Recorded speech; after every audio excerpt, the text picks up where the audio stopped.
तर मित्रांनो या ठिकाणी पाहू शकता, तर हे उंबराचं झाड आहे आणि त्याच्या खालून हे पाणी निघत असतं आणि हे पाणी बाराही महिने या ठिकाणाहून निघत असतो।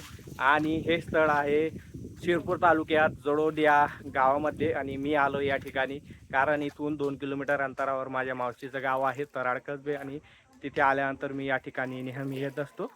तर या ठिकाणी 12ही महिने या उंबराच्या झाडाखालून पाणी निघत असतं असं सांगितलं जातं की आपलं तोरणमाळ आहे, तर तोरणमाळहून हे पाणी या ठिकाणी येत असतं। तर या ठिकाणी हे बाबा आहेत, तुम्हाला दिसत असतील बसलेले आहे, तर त्यांनी आपल्याला ही माहिती दिली।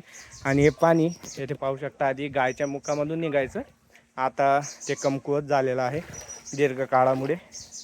आणि हे पाणी खूप थंडगार असं आहे आणि इथे काही पर्यटक मंडळी दररोज येत असते। आणि जर का तुम्ही पावसाळ्यात आले तर खूप सारी गर्दी येथे तुम्हाला पाहायला भेटेल। आणि हे जे पाणी आहे एवढं स्वच्छ आहे, तर येथील जळोद गावातील जी मंडळी आहे तर हेच पाणी पित असतं, स्वच्छ आहे। तुम्ही इथे आल्यानंतर इथून हे पाणी पिऊसुद्धा शकतात। तर याआधी तुम्ही या ठिकाणी आलेले आहेत का आपल्या शिरपूर तालुक्यातील जळोद गावावर?